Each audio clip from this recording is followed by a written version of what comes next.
আসসালামু আলাইকুম। এখন শুনবেন সংবাদ শিরোনাম। চট্টগ্রামে অগ্নিদগ্ধদের জন্য নেই পর্যাপ্ত চিকিৎসা। দুর্ভোগে রোগী ও স্বজনরা। পূর্ণাঙ্গ বার্ন ইউনিট নির্মাণে লাগবে আরও অন্তত 1.5 বছর।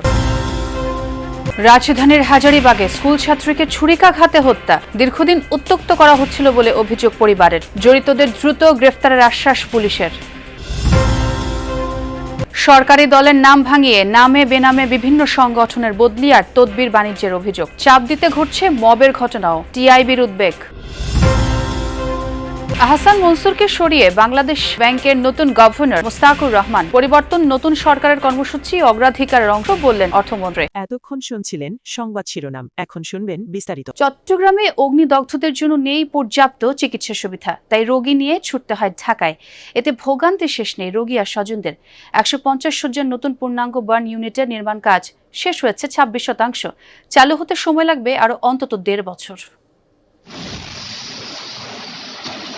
গেল শনিবার চট্টগ্রামের হালি শহরে এক বাসায় রান্নাঘরে জমে থাকা গ্যাস বিস্ফোরণে 9 জন দগ্ধ হওয়ার পর আরেকবার ফুটে উঠে চিকিৎসার দৈন্যতা।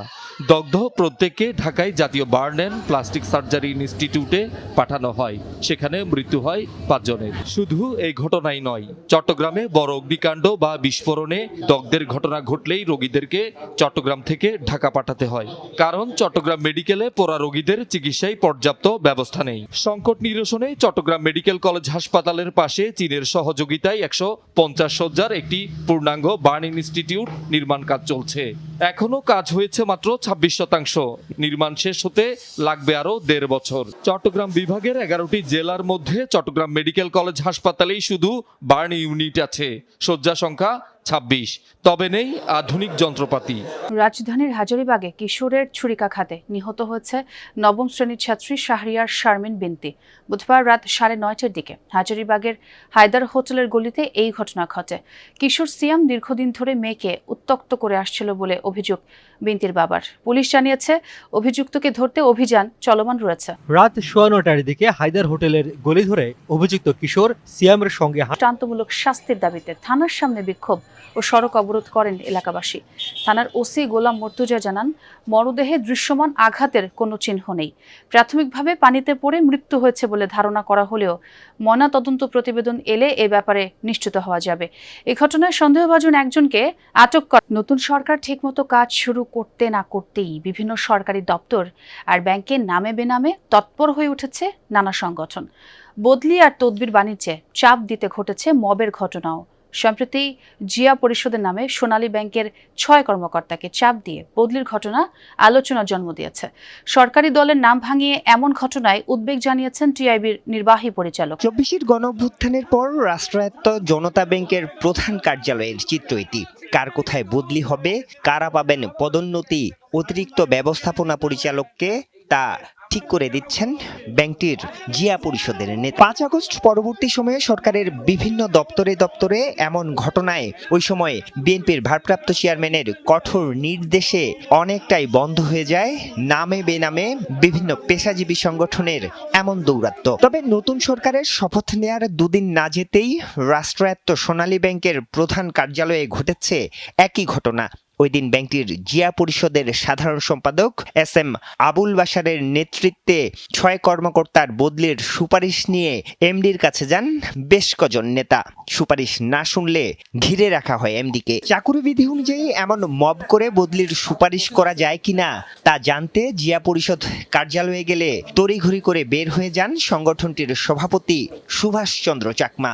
একে একে অফিস ত্যাগ করেন অন্য নেতারাও। এক পর্যায়ে কথা বলতে বাধা প্রদান করেন পরিষদের যুগ্ম সাধারণ সম্পাদক। পরে আবুল বাশার জানান, বিগত 17 বছর ধরে বঞ্চিত হয়েছেন তারা। জিয়া পরিষদের নেতা হিসাবে বদলির এই সুপারিশ করতেই পারেন তিনি। তার দাবি, এমডি সহ আওয়ামী লীগের সুবিধাভোগীরা এখনো আছেন দাপটের সাথে। এ ঘটনার পর বুধবার শৃঙ্খলা ভঙ্গের অভিযোগে সাধারণ সম্পাদক বাশার সহ জিয়া পরিষদের 8 কর্মকর্তাকে তাৎক্ষণিক বদলি করেছে কর্তৃপক্ষ। ব্যাংকের সুষ্ঠু পরিবেশ বজায় রাখতে চিঠি জারি করা হয়। তবে এ নিয়ে কথা বলেননি ব্যাংকটির ব্যবস্থাপনা পরিচালক। শুধু ব্যাংক নয়, নতুন সরকার গঠনের পর এমন মবের ঘটনা ঘটেছে পূর্বাঞ্চল রেলওয়ের প্রধান হিসাব কর্মকর্তার কার্যালয়েও। এসব ঘটনা নতুন এই সরকারের ভালো কাজের প্রচেষ্টাকে ম্লান করবে বলে মনে করেন টিআইবির নির্বাহী পরিচালক। এদিকে সোনালী ব্যাংকের বদলি বাণিজ্যের এই ঘটনা জানাজানি হওয়ার পর এস.এম. আবুল বাশারকে সাধারণ সম্পাদকের পদ থেকে সাময়িক বহিষ্কার করেছে জিয়া পরিষদের কেন্দ্রীয় কমিটি। ডক্টর আহসান এইচ মনসুরকে সরিয়ে বাংলাদেশ ব্যাংকের গভর্নর হিসেবে নিয়োগ দেওয়া হচ্ছে মুস্তাকুর রহমানকে। গতকাল বিকেলে এই নিয়ে প্রজ্ঞাপন জারি করে অর্থ মন্ত্রণালয়। মন্ত্রী বলেন, নতুন সরকারের অগ্রাধিকারের অংশ হিসেবেই পরিবর্তন আনা হয়েছে বাংলাদেশ ব্যাংকে। এর আগে দুপুরের সংবাদ সম্মেলনে বিদায়ী গভর্নর আহসান এইচ মনসুর জানান, বাংলাদেশ ব্যাংকের অর্জন ব্যর্থ করতে একটি কুচক্রী মহল কাজ করছে।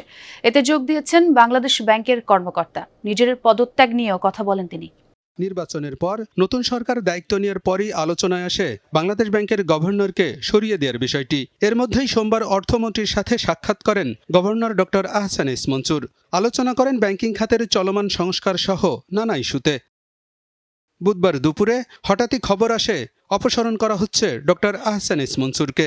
নতুন গভর্নর হিসেবে নিয়োগ পাচ্ছেন মুস্তাকুর রহমান। বিষয়টি জানাজানির পর নিজ কার্যালয় থেকে বেরিয়ে যান বাংলাদেশ ব্যাংকের গভর্নর আহসান এইচ মনসুর।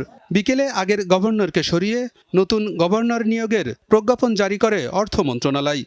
পরে সচিবালয়ে অর্থমন্ত্রী বলেন, সরকারের কর্মসূচি এবং অগ্রাধিকারের অংশ হিসেবেই পরিবর্তন আনা হয়েছে বাংলাদেশ ব্যাংকে। এর আগে সকালে কয়েকজন কর্মকর্তাকে শোকজ এবং বদলির প্রতিবাদ জানিয়ে বাংলাদেশ ব্যাংকের সামনে প্রতিবাদ সভা করেন সর্বস্তরের কর্মকর্তা কর্মচারীরা। এমন উত্তপ্ত পরিস্থিতিতে কঠোর নিরাপত্তার মধ্য দিয়ে বাংলাদেশ ব্যাংকে প্রবেশ করেন আহসান এইচ মনসুর। ডাকেন জরুরি সংবাদ সম্মেলন। বলেন, বাংলাদেশ ব্যাংকের অর্জন ব্যর্থ করে দিতেই কাজ করছে একটি কুচক্রী মহল। তাতে যোগ দিয়েছে বাংলাদেশ ব্যাংকের কিছু কর্মকর্তাও। ব্যাংক মার্জার এবং নিজের পদত্যাগ নিয়েও কথা বলেন আহসান এইচ মনসুর। ছাত্র জনতা গণঅভ্যুত্থানের পর 2024 সালের 14 আগস্ট বাংলাদেশ ব্যাংকের গভর্নর হিসেবে যোগ দেন doctor Ahsan H Mansur. Alamgir Hossain, Jamuna news, Dhaka. চট্টগ্রামে অগ্নিদগ্ধদের জন্য নেই পর্যাপ্ত চিকিৎসা সুবিধা, তাই রোগী নিয়ে ছুটতে হয় ঢাকায়। এতে ভোগান্তি শেষ নেই রোগী আর স্বজনদের। 150 শয্যার নতুন পূর্ণাঙ্গ বার্ন ইউনিটের নির্মাণ কাজ শেষ হয়েছে 26%।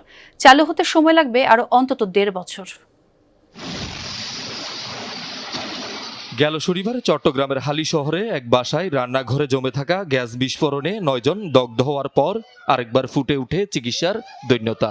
দগ্ধ প্রত্যেককে ঢাকায় জাতীয় বার্ন অ্যান্ড প্লাস্টিক সার্জারি ইনস্টিটিউটে পাঠানো হয়। সেখানে মৃত্যু হয় 5 জনের। শুধু এই ঘটনাই নয়, চট্টগ্রামে বড় অগ্নিকাণ্ড বা বিস্ফোরণে দগ্ধের ঘটনা ঘটলেই রোগীদেরকে চট্টগ্রাম থেকে ঢাকা পাঠাতে হয়। কারণ চট্টগ্রাম মেডিকেলে পোড়া রোগীদের চিকিৎসায় পর্যাপ্ত ব্যবস্থা নেই। সংকট নিরসনে চট্টগ্রাম